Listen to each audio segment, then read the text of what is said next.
it's Nate. This is my first long form YouTube video, as you can see by my rudimentary camera setup, consisting of a stool, my amplifier, and then a foam insert actually from my vault gun case. You can see this is my camera setup. Yeah. I don't have a tripod, it's on the way. I ordered one from Amazon. It's supposed to be here Tuesday. It was $30. But it should be a little better than this setup. So, first long form YouTube video. I started YouTube about a week ago. I uploading various YouTube shorts, just kind of showing guns, training, interesting stuff like that, or stuff that's interesting to me at least. So today I want to do a video going over my 10.3 Geissele build. So bear with me, I'll kind of explain it. This is the gun. It is a build, again, Geissele. So Geissele Super Duty Mod 10.3 upper on an Aero precision lower. I did buy the lower as a complete lower, but I've switched out a bunch of the parts, so I made my own flare and my own kind of gun, how I like it to be set up. So we'll be going over that today. So I will put prices for all the parts. When I bought them, I'll just edit that in with some amateur editing skills. So we'll see how that goes, but let's get started.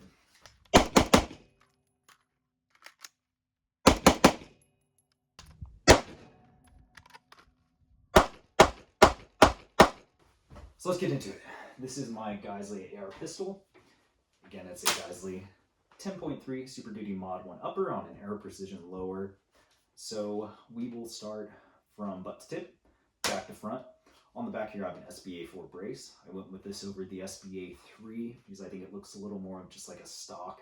And then to that, I added the Wiseman Company pistol strap because you can get an FD version.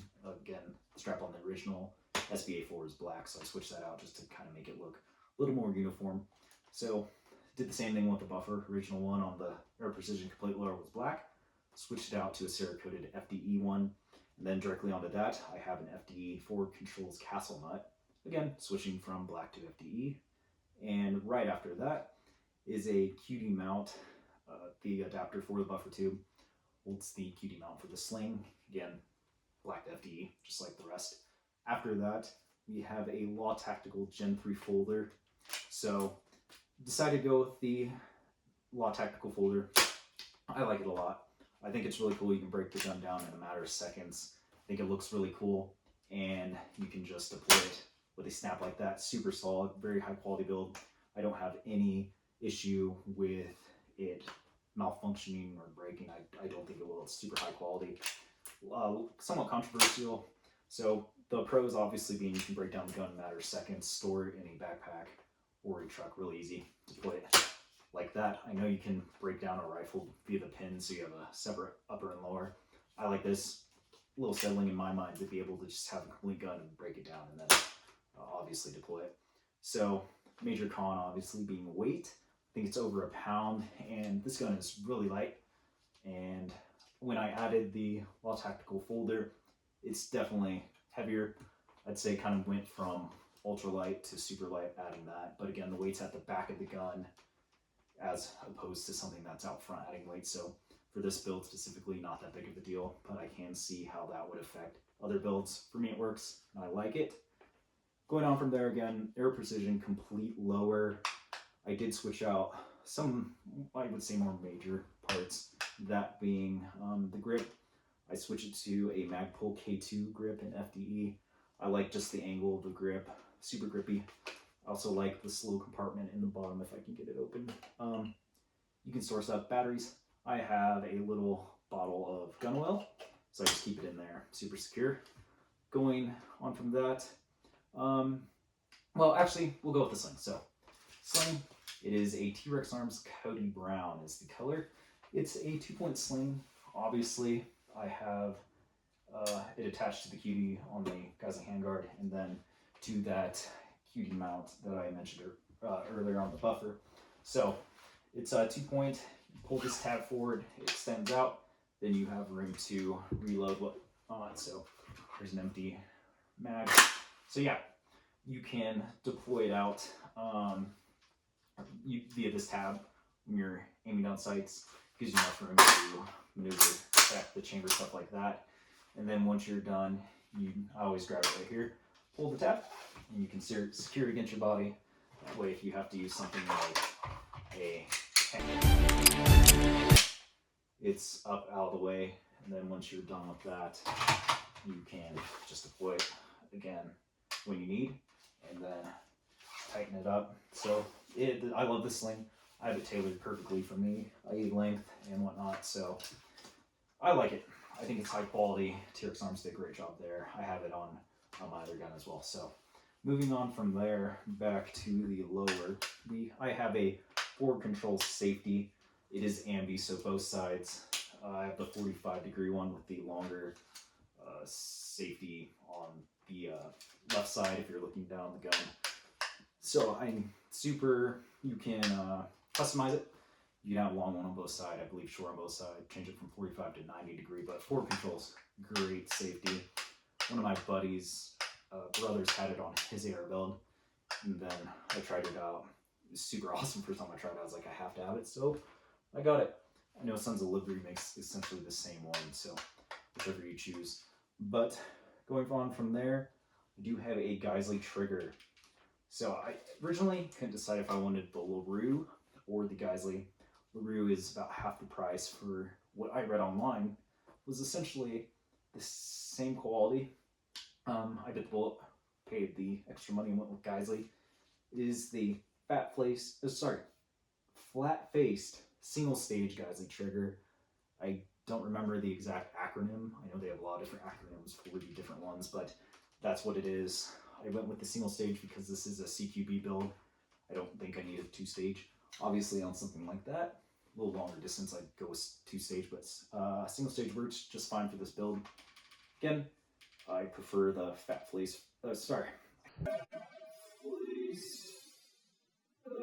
I can't talk. I like the flat face trigger for close-up engagements. So I did that. Moving on from there, I did add an extended mag release. I don't have the biggest hands, so instead of reaching all the way up, it's just more convenient to be able to go up. And then obviously, super easy to use. So I did that. I don't remember the brand. I'll put that in the video. But going just down from there, I do have a Magpul B.A.D lever. I know, kind of just like the Law Tactical, they're kind of controversial. I like it, again, because if you have an empty gun, no mag, and you're trying to lock the bolt back, instead of having to pull it down, hit the mag release button on the left side if you're looking down the gun. It's just a lot of work when you could just pull it back as you normally would, and then right pointer finger goes up, locks the bolt in place, and then obviously same thing, if you boom, you shoot your last round in the mag, it locks back. Instead of having to reach up and then press mag release on the left side if you're looking down the barrel, you can just conveniently, as you're going up, throw the bolt forward with your pointer finger. A lot of people say your finger should only be in the trigger well to activate the trigger, and I won't argue with that. Obviously, one of the 4 firearm safety rules involves that, but I train enough and proficient enough to know the difference between activating this and activating the trigger. Again, if you are proficient with using a firearm, your safety manipulation should be 100% always on point. So again, only when you're going to shoot should the safety be unactivated, so to say. Again, it just comes down to training. For me, I think I know I can differentiate between the B.A.D lever and the trigger, so it works for me. Whatever your personal preference is, you'll have to decide. But going on from there, I also have an HRF Concepts flared magwell. This, I like it. So you should train enough to always be able to shoot a mag, even under high-stress situations. But I like this because it just gives you that much less margin of error. So it's easy to find it. If you have a threat down sight and you have to, for some reason, drop a mag and switch a new one, still staying focused downrange at your threat, it just gives you that much more room to get the mag seated up, keep your focus downrange, and I don't see any cons to it. It's cheap as compared to other gun parts, and why not? So I love HRF Concepts too. cool company. But going on from there, again, the lower parts kits is an Aero. Oh, I forgot to mention the Magpul. I think it's like the enhanced dust cover. Nice piece of plastic, really easy to install. It just has that little lever, take it in and out instead of having the pin and the pen catch and stuff like that. So super smooth, love it. Going up, again, it is a Geissele complete upper, so it has a Geissele charging handle, a Geissele VCG bolt carrier group, really high quality. I think really, I'm super happy with this Geissele charging handle. On my other ones, I do have a Radium Raptor, but this is just as good, so I was surprised by that. Like it a lot. But anyway, Geissele upper, optics. So that's what the setup looks like. It is a Unity fast riser with an Aimpoint Micro T2 mounted onto that with an HRF Concepts skiff attached to the front of the Unity riser. So height over bore, it is a pretty tall optic, as you can see. I think GBRS Group does some really good videos kind of talking about height over bore, but how beneficial having a raised optic is for a CQB type build, again with night vision gas mask. Again, CQB, head up, aware, scanning. You can just bring the gun up to from a low ready. My eyes are already on the optic, and then the optic red dot is already on the sight picture. So you can just bring it up, down, instead of if it was a UTech XBS, something mounted just to the rail, where you kind of have to dip your head down, something like that, a scope. This totally negates that. You bring the gun up right to your eye, scan, boom. It's just really smooth, really functional for close quarter battles. So went with the Aimpoint Micro T2 over the EOTech because it's a lot smaller and the weight's a lot less. Super high quality. I trust this with my life. It won't break. Not saying that EOTech would, but better battery life with the Aimpoint. I have an Aimpoint Micro T2 on my duty rifle, so I'm well accustomed to it. Decided to put it on here. So going on from there, HRF Concepts skiff. This is for a laser aiming module. I do plan on getting the Steiner DBAL A3 in the near future, so I have the skiff that's specific to that laser. Again, it keeps it out of the way of the handguard, so you can put pressure pads and light switches on here, and it won't interfere with the laser.